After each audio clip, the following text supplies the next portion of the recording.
फिर एक बार फिर हम आपके साथ हमारे इस विशेष प्रोग्राम में चर्चा के लिए हाजिर हैं जेजी टॉक शो में। आज हमारे साथ एक ऐसी पर्सनालिटी शामिल हैं जो आर्मी से जुड़े हुए रहे हैं।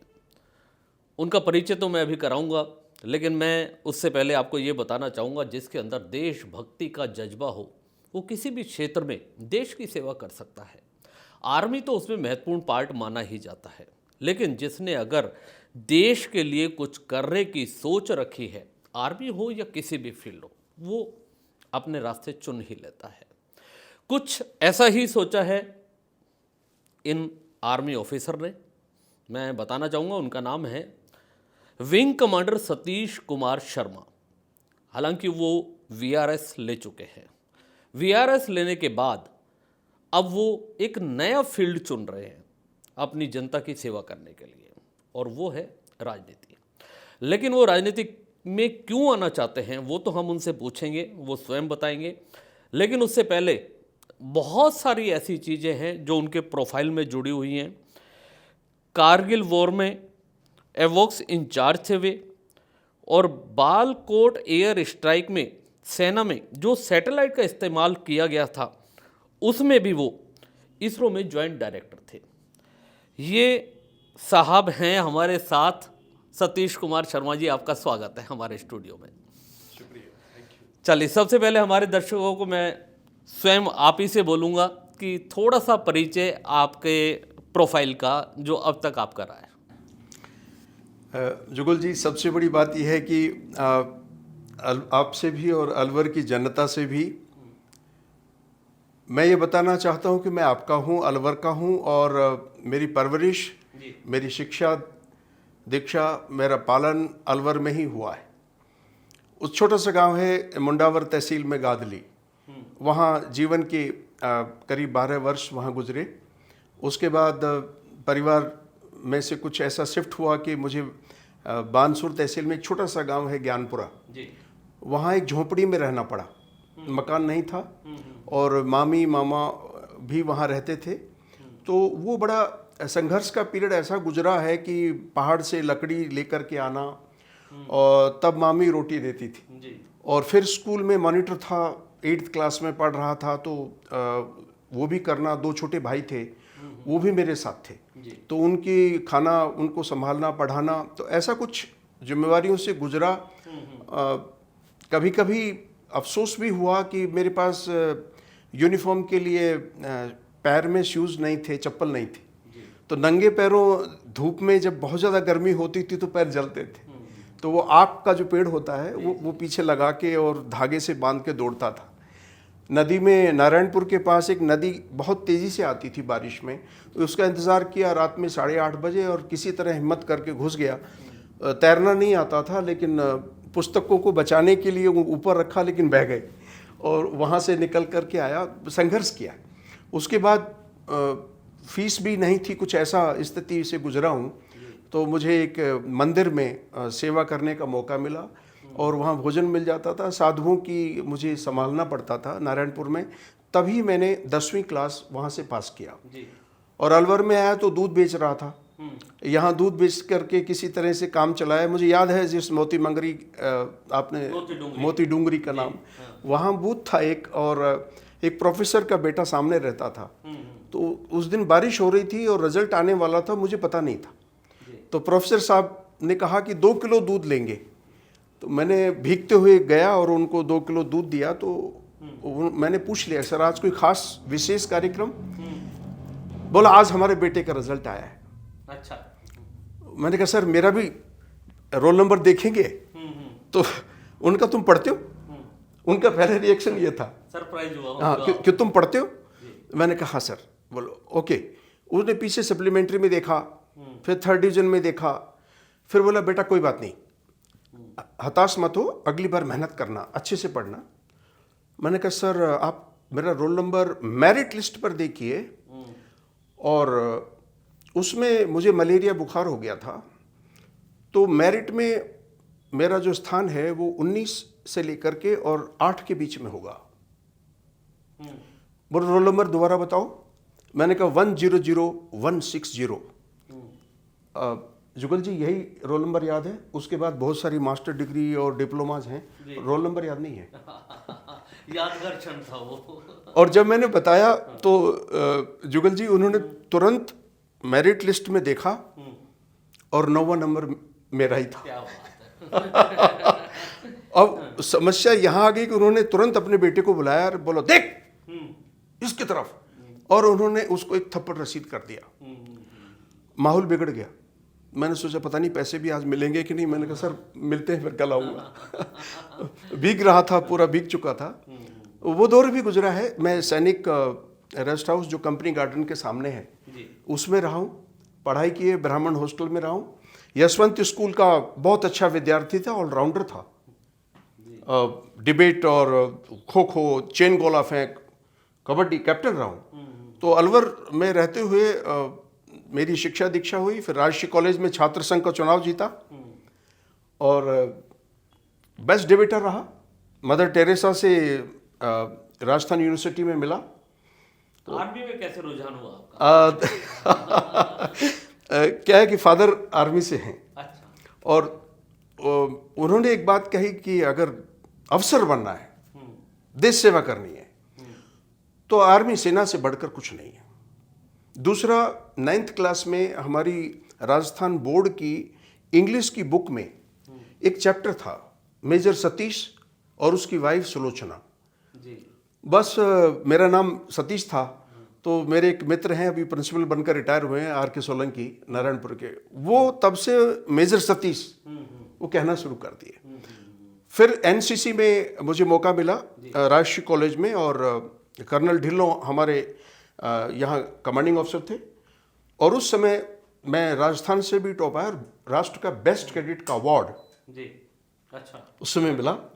आपके अलवर में 26 जनवरी पर परेड कमांड की है, और राजपथ पर जो आप परेड देखते हैं उसमें सीनियर ऑफिसर NCC कर रहा हूँ।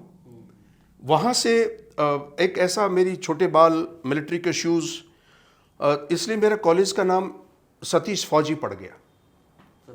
हाँ, उस सतीश फौजी चुनाव भी जीता छात्र संघ का, उस सतीश फौजी से जीता। बस यहाँ से होकर के अशोक लेलैंड में थोड़ा मुझे काम मिला, पंजाब में फिर मुझे भेज दिया गया, और वहीं से ही DYSP Delhi police, assistant command BSF और IAS का भी प्री क्लियर किया।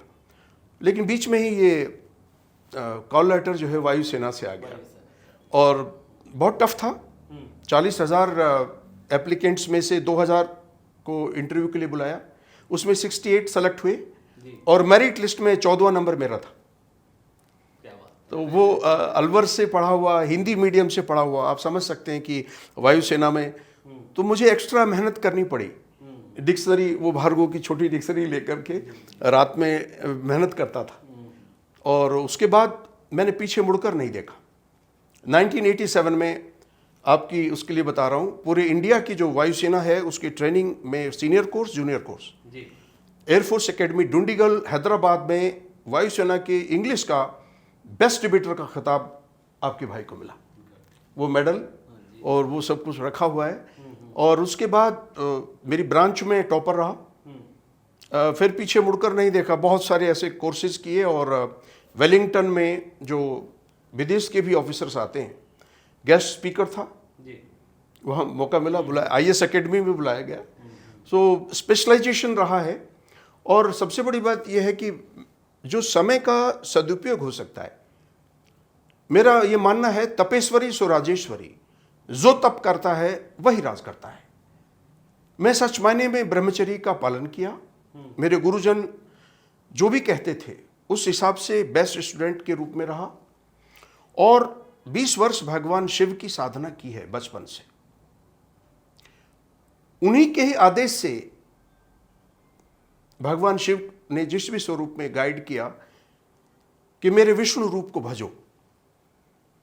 12 वर्ष मैंने भगवान श्री राम को, मेरे आराध्य देव बाबा हनुमान जी को साथ में लेकर भजा, और फिर ये भक्ति झलने वाली बात नहीं रह गई थी, इसलिए मैंने VRS के लिए कहा। 3 बार रिजाइन दिया, लेकिन भारत सरकार, वायुसेना ने डिफेंस मिनिस्टर ने टर्न डाउन किया। उन्होंने कहा कि no, you are an asset to the country, तो हम ऐसे अधिकारी को नहीं छोड़ेंगे।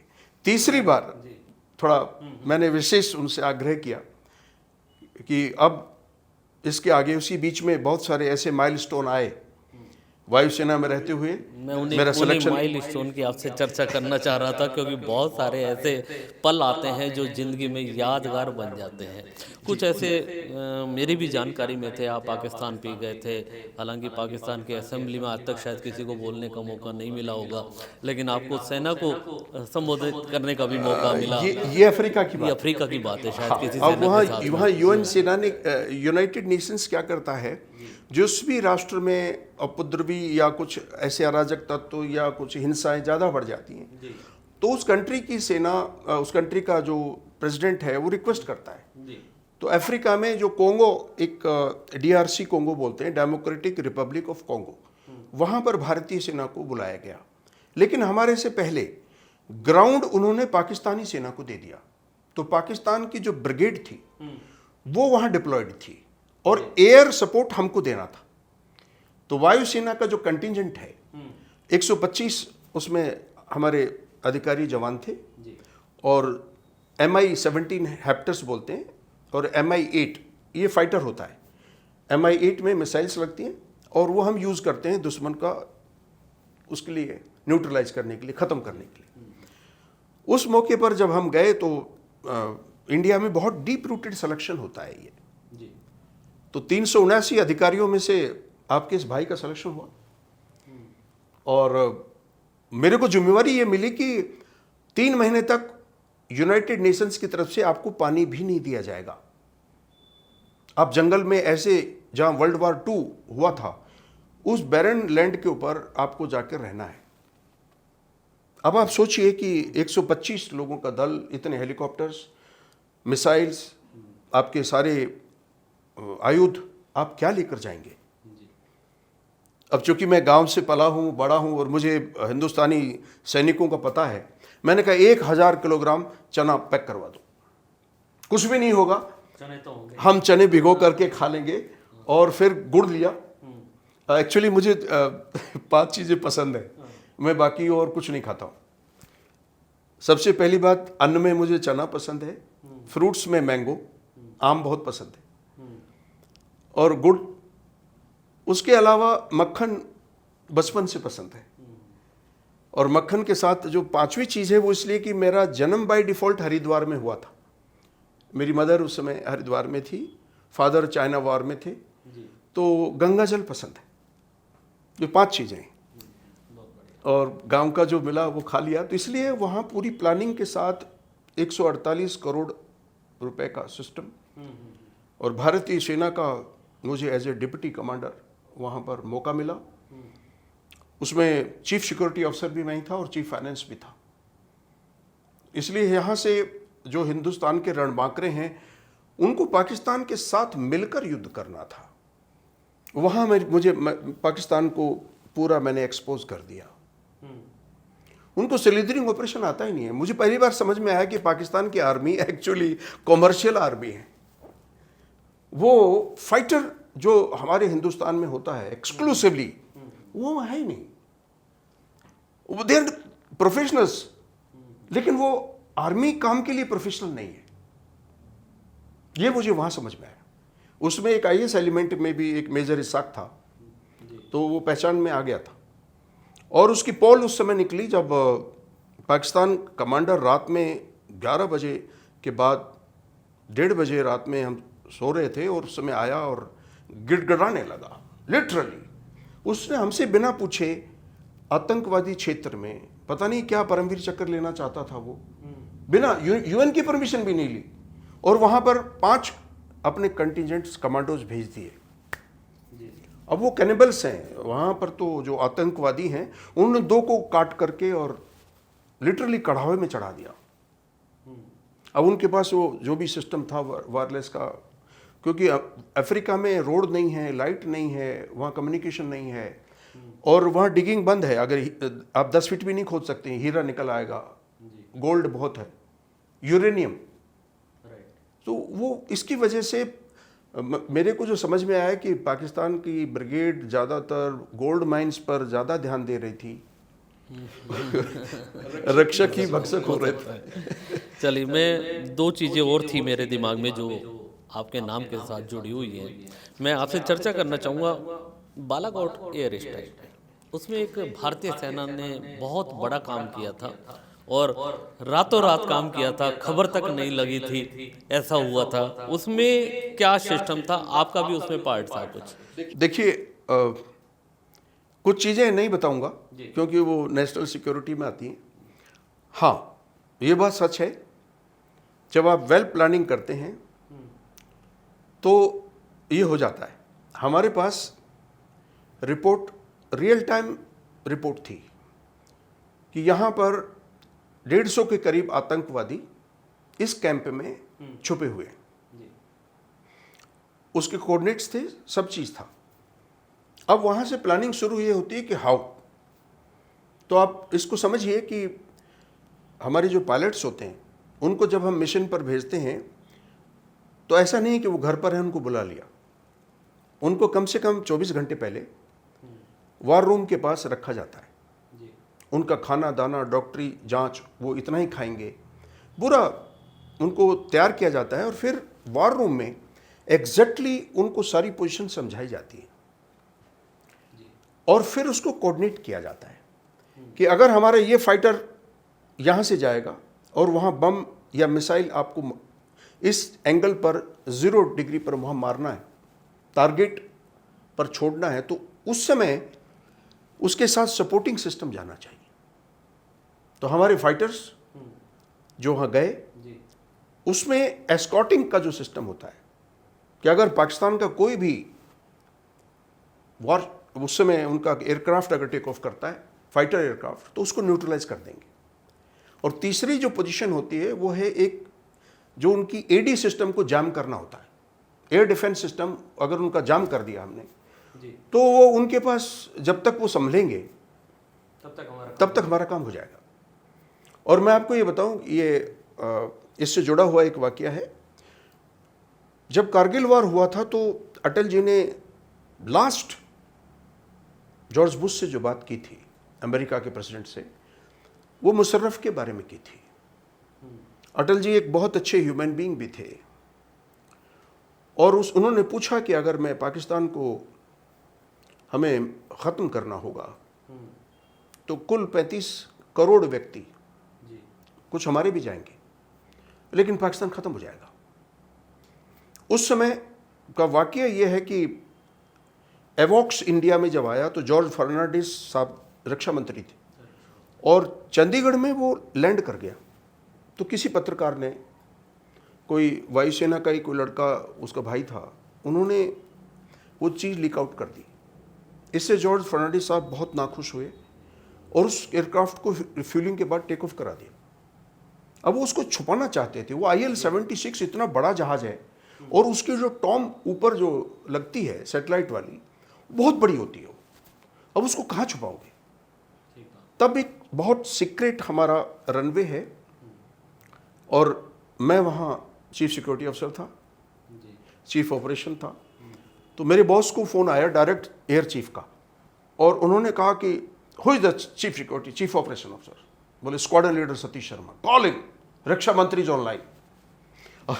जॉर्ज फर्नांडिस साहब थे तो उसने कहा व्हाट इज योर नेम? मैं कहा sir squadron leader Satish Sharma. There is a job right 33,000 feet, Ukrainian E-2C aircraft is there on your head. You have to hide this. You have to deceive American and Chinese satellites. से छुपाना है इसको. Can you do it? Like, sir, nothing impossible in my dictionary. I'll do it. Well, come again. Like, sir, nothing impossible in my dictionary. I'll do it. I said, I like it. Good. Talk to your chief. And immediately वो hotline होती थी तो air chief marshal Satish Shareen साहब थे, मेरे वायुसेना के chief. तो उन्होंने कहा सतीश, हाँ, I am sending you first powers writing off single transaction 1 crore in 98 में इट हैज़ ए पावर 99 में। And second, immigration powers, custom clearance powers, वो फैक्ट्स आ गए, but you have only 1.5 hours available. Fuel उसके पास उतना ही है। आप सोचिए, इस टास्क को मैंने जिस कदर निभाया, मेरी कमांडो जिप्सी, मैं नासिक एसपी के पास पहुंचना था मुझे आधा घंटे में, पीछे से बड़े शामियाना उसको पेंट कराया, और कुछ ये तार विभाग के, जो टेलीफोन विभाग के पोल आते थे, वो ऐसे होते, मैं कहा 3-3 पोल को वेल्डिंग करा दो। वेल्डिंग करा के एक पुरानी एटीसी थी, उसके साथ हमने उसका हैंगर बना दिया, और जब तक मैं लौटा हूं आधा घंटा बचा था। अब मुझे उन 79 रशियंस को भी छुपाना था। अब एसी बसें नहीं थी, तो गाड़ी, ये जो हमारी नॉर्मल बसेज होती हैं, उसमें डीजी सेट लगा के और उनको ठंडक कर दिया, कार्टन लगा दिए, पर्दे लगा दिए, एक एक बस में कमांडोज डाले, और उस तरह से जैसे ही वो जहाज लैंड हुआ, मेरे पास अमेरिकन सैटेलाइट्स का टाइम था और चाइनीज सैटेलाइट कितने बजे आएगी ये भी पता था, उससे डिसीव किया। जैसे वो आने वाली होती थी, काम बंद, चली गई। अब हमें पता है कि ये स्पेस है, ये कॉरिडोर हमारे पास है, उसने में काम किया, और उससे हम उसके बाद सारे ऑपरेशन उसी से हुए। कारगिल वॉर में बहुत मुश्किल था, अगर एवॉक्स नहीं होता तो इन एक्चुअली टेररिस्ट का या पाकिस्तानी आर्मी, रेगुलर आर्मी वहां ऊपर बैठी हुई थी, पता ही नहीं चलता। कारगिल में महत्वपूर्ण रहा। रेजोल्यूशन पावर 1 मीटर, 1.13 मीटर, उसकी 52 कैसेट्स बने, और मैं उसको देखता था, तो लास्ट में ये सजेस्ट किया गया कारगिल के दौरान कि मिराज 2000 को 2000 बॉम्बर्स, 1000 बॉम्बर्स जब तक इस पे नहीं मारेंगे, ये लोग बाहर नहीं निकलेंगे। उन्होंने पहाड़ को फाड़ा है। उसके बाद आर्मी जो है आगे बढ़ी है, तब ये अपने कैप्टन बत्रा, ये दिल मांगे मोर, फिर हम कारगिल की टाइगर हिल्स, इस तरह बढ़े। That was my role in the एवॉक्स। और जहां तक आपने बालाकोट स्ट्राइक का है, मैं आपको ये बता सकता हूं कि वो सैटेलाइट जो इसमें यूज हुई, मैं इसरो में उसका ज्वाइंट डायरेक्टर था। उरी ऑपरेशन भी हमने उसी से किया, और बालाकोट स्ट्राइक भी उसी से की। जब कांग्रेस और केजरीवाल सबूत मांग रहे थे, उस समय आरटीवी पर वो सबूत मैंने दिए थे। चलिए, बहुत चैलेंजिंग जॉब रहा है आपका, लेकिन अब एक नया मोड़ आपकी लाइफ में आप खुद चाहते हैं कि अब जो सेवा का जरिया है उसको बदलने का आपका मन आया है कि आप राजनीति में आना चाहते हैं। राजनीति में आने का उद्देश्य जानना चाहेंगे कि क्यों राजनीति में आना चाहते हैं आप? देखिए, सबसे बड़ी बात यह कि राजनीति और राष्ट्रनीति, इन दोनों में से मैंने राष्ट्रनीति पर ज़्यादा काम किया है, और छात्र संघ का भी चुनाव जीता था। उस समय मैं जनरल सेक्रेटरी भी था, और आरएसएस की शाखा लगी थी जब लाल कृष्ण आडवाणी जी आए थे, शिवाजी की मूर्ति का अनावरण जो कंपनी बाग हुआ था, तो उस समय मैं भी दंड लेकर के खड़ा था। उसके बीच में जयप्रकाश नारायण जी का वो हुआ, तो उनके अस्थि कलश आए थे। छात्रवाहिनी में भी काम किया है, वीरेंद्र, और एक यहाँ पर दीदी हुआ करती थी। तो मेरा जो राष्ट्र के प्रति एक भावना रही, वो एनसीसी कैडेट से लेकर के और अधिकारी बनने तक, उसमें एक बात समझ में आने लगी कि राजनीति को साथ जो डेमोक्रेसी का चैप्टर पढ़ाया, तो मुझे लगा कि वहाँ डेमोक्रेसी का मीनिंग बदल गया है। और वो मीनिंग ये है कि democracy is of the people, for the people, by the people. अब वो OFF हो गया, OF टपका दो, of the people. By the people BY नहीं, BUY, बाय द पीपल, खरीद लो। और जहां तक फॉर द पीपल का बात है, फॉर द पीपल, उनसे दूर हो जाओ। मैं इस परिभाषा को बदलना चाहता हूं। इतना आसान लगता है? सब कुछ, अगर आपकी संकल्प शक्ति अच्छी हो और राष्ट्र का नेतृत्व अच्छे हाथों में हो, पॉसिबल है। As I said, nothing impossible in my dictionary. इसलिए 2011 से मैं इस राजनीति में एकलव्य की तरह नहीं रहा हूं, मैं पार्टी में प्रवक्ता बन सकता था, और भी पोस्ट थी, लेकिन मैंने कहा नहीं, आई कैन डू जस्टिस रक्षा विशेषज्ञ के रूप में। और जब भी मोदी जी बाहर गए हैं फॉरेन, उसमें आप सोचिए, यूनाइटेड संयुक्त राष्ट्र संघ में भारत सरकार का एडवाइजर रहा हूं, तो मेरे को तो पूरी ग्लोब, ये जो सारी दुनिया है, एक बड़ा विलेज समझ में आती है। जब भी मोदी जी अमेरिका गए हैं, चाइना गए हैं, या चाइनीज प्रेसिडेंट यहाँ आया है, अमेरिकन प्रेसिडेंट आया है, उसमें राष्ट्रीय टीवी पर, आज तक टीवी पर हो, इंडिया टीवी पर हो, वो मैंने कवर किया है, और उस समय समझाया है कि हमारी नीतियां क्या हैं and how we are moving out. और स्पेशली नरेंद्र मोदी जी को तो जहाँ तक जिस स्वरूप में देखा है, समझा है, मैंने उनको 2006 से ज़्यादा पढ़ना शुरू किया जब मैं अफ्रीका में था जी। लेकिन सच बात यह है कि जब हमारे 5 जवानों के सर काट ले गए थे, पाकिस्तान की एक बैट है, उस समय एक हेमराज भी उसमें से था, उसकी फैमिली वहाँ टीवी पर थी और मुझे बुलाया गया था। तब मैंने कहा था कि ये जो कांग्रेस सरकार हमारे देश में है, ये इसके अंदर वो राष्ट्र त्याग की भावना ही नहीं है। और जो प्रधानमंत्री आदरणीय मनमोहन सिंह जी थे, वो उनकी जगह पर क्यों नहीं नरेंद्र मोदी का नाम लिया जाए। ये 9 मार्च 2013 में मेरा स्टेटमेंट है, टीवी पर है, और उसके पीछे एक दर्द था। और उसी समय पाकिस्तान के कोई राजा वहाँ पर उनके वज़ीर आज़म बने थे ऑफिशिएटिंग कुछ टाइम में, तो उनको भी आपने यहाँ बुला लिया और आपके बहादुर जवानों के सर दफनाए भी नहीं गए थे। तब मैंने टीवी पर कहा था कि ये माकूल माहौल नहीं है, मनमोहन सिंह जी को मना करना चाहिए था। आप उसका इस्तकबाल कर रहे हैं, यहाँ पर खैर मकदम कर रहे हैं, तो क्यों नहीं हमारे देश में एक राष्ट्रभक्त, एक मजबूत प्रधानमंत्री चाहिए।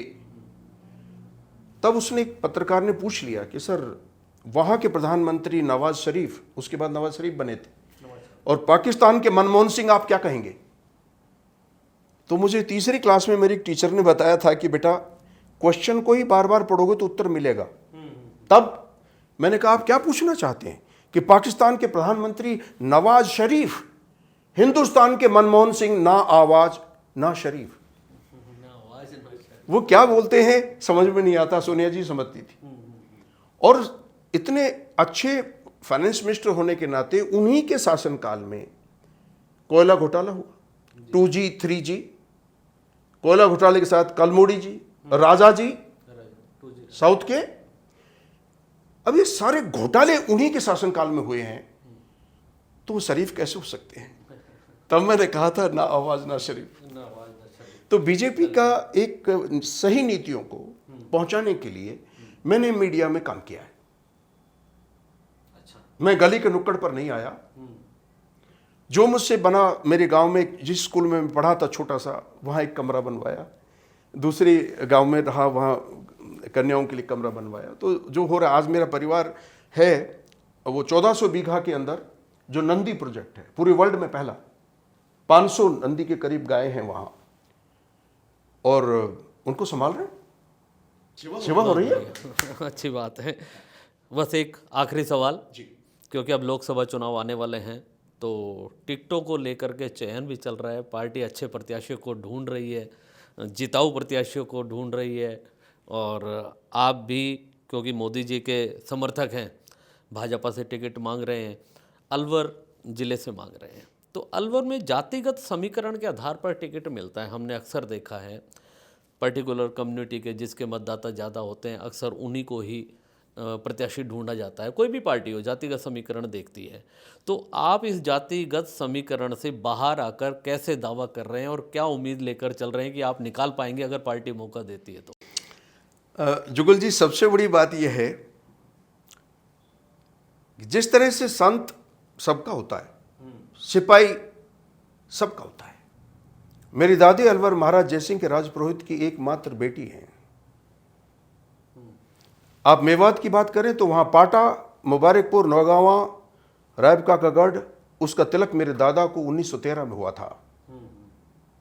मुंडावर तहसील मेरी है। अलवर से मैं पढ़कर निकला हूं। बहरोड बीच में आता है। यहाँ बड़ौदा में जो अभी भजन लाल जी आए थे अपने सीएम साहब, मैं वहाँ था तो मुझे वही स्कूल टूर्नामेंट, तो अलवर मेरे लिए मातृभूमि है, कर्म भूमि है। और जब इस पर आता हूँ तो मुझे एक चीज़ मालूम है, मैंने ये प्रोफाइल बीजेपी हेडक्वार्टर में भी जब दी तो एक ही बात कहा है कि 543 एमपीओ में अगर किसी की भी ऐसी प्रोफाइल हो तो आप इस प्रोफाइल को साइड में कर दीजिए। प्राथमिकताएं जानना चाहूँगा अलवर के लिए, अगर आपको मौका मिलता है तो क्या है अलवर जिले की प्राथमिकताएं जो आपको लगता है कि इस पर काम करने की आवश्यकता है? देखिए, एक तो अलवर के साथ थोड़ा सा मैं ये कहूँगा कि जो हमारा भौगोलिक स्थिति है उससे आपने ये एक्सप्रेसवे मुंबई निकाल दिया, इधर से आपने 48 निकाल दिया, NH8, आपको वही कॉरिडोर एक बच गया, याद आता है जी। तो अलवर की इंडस्ट्री जो पहले चली थी, MIA एरिया, इंडस्ट्रीज ठप हो गई और इसके पीछे बिजली नहीं थी, पानी नहीं था, ये मूलभूत आवश्यकताएं। तो आज मैं धन्यवाद देना चाहूँगा कि ये हमारा जो पूर्वी कॉरिडोर से लेकर के कनाल प्रोजेक्ट हुआ है। सबसे बड़ी समस्या ये है कि महाराज जयसिंह के समय भी पहाड़ों का पानी रोकते थे। जयसमंद झील क्या है, सिलीसेड क्या है, मैं यहाँ रहा हूँ तो मुझे उसका ज्ञान है। पानी अलवर के गांव में भी जो पानी डिप्लेट हो रहा है नीचे, हमें उसको रिचार्ज करना और पानी की समस्या को हल करना, मेरे हिसाब से ये पहली समस्या है, प्राथमिकता है। बाकी शिक्षा के क्षेत्र में बहुत कुछ करना है और कनेक्टिविटी के साथ साथ जब आज हम आगे बढ़ रहे हैं तो विज्ञान और हमारा जो पौराणिक सनातन ताकत है, इन दोनों को अगर हम लेकर चलते हैं तो मैं कहता हूं कि अलवर वीरों की भूमि है। आपने देश को इतने बहादुर सैनिक दिए हैं, अलवर से निकले हैं। और मैं ये कहूंगा कि जमाना था अलवर महाराज जयसिंह के नाम से जाना जाता था, वो एक तपस्वी राजा थे। मेरा तारुफ, मेरा परिचय है महाराज यशवंत सिंह जी से। मैं अलवर की जनता को बताना चाहता हूं कि अगर आज के समय में इस कलयुग में भी कोई राम भक्त है, मैं उनके साथ 7-7 दिन रहा हूं, महाराज यशवंत सिंह जी हैं जी। इतना सादा जीवन और भगवान श्री राम के भक्त। इन्हीं के परिवार में महाराज तेज सिंह जी, इनसे पहले जी, जब आप देखेंगे तो उन्होंने अंग्रेजों से हटाकर पूर्ण हिंदुत्व की तरफ, सनातन धर्म, राम की भक्ति जी, ये इस राजघराने की पहचान थी। और अगर मेरे पूर्वज इनके राजपुरोहित रहे हैं तो मेरा सबसे ज्यादा हृदय परिवर्तन रामलला की प्राण प्रतिष्ठा की स्थापना के साथ हुआ। मुझे 11 दिन लगे ये सोचने में, लेकिन जब मैंने मोदी जी को देखा, उन्होंने उपवास किया था 11 दिन, जब मैंने मोदी जी को देखा तो उसके बाद से लगा कि राम राज्य भी आएगा, कल की भी आएगा, तो उसके बंदे पहले पहुंच जाते हैं और मैं उनमें से एक क्यों नहीं। जिस राम राज्य की कल्पना को लेकर मोदी जी अब इसको परिणति करने जा रहे हैं, इसकी पूर्ण रूप से हम कभी विकसित नहीं हो सकते अगर हम समाज के सारे अंगों को एक साथ लेकर उनका सर्वांगीण विकास न करें। इसलिए मेरी fight, I am a task master, जो भी मुझे रोल मिलेगा उसको सेंटर ऑफ एक्सलेंस में बदलूंगा, क्योंकि एक बार मैं वो जरूर ठान लेता हूं तो सलमान खान का नहीं, ये मेरा डायलॉग है। मैं जो करता हूँ फिर मैं अपनी भी नहीं सुनता। फिर मैं अपनी भी नहीं। चलिए, बहुत बहुत बधाई आपको, शुभकामनाएं। हम चाहते हैं कि आपकी आगे सुनवाई हो और आपको मौका मिले काम करने का। तो ये थे विंग कमांडर सतीश शर्मा जी। बहुत अच्छा लगा आज उनसे बात करके, क्योंकि उनका जो एक पिछला जो हम कार्यकाल की बात करें, सेना से जुड़े हुए रहे हैं, उन्होंने बहुत सारे ऐसे काम किए जिन्हें याद करते हुए गौरवान्वित हम भी महसूस करते हैं, क्योंकि अलवर ज़िले से आते हैं सतीश शर्मा जी। चलिए, फिर मुलाकात होगी किसी और ऐसी हस्ती के साथ हमारे इसी प्रोग्राम में। दीजिए इजाज़त, नमस्कार।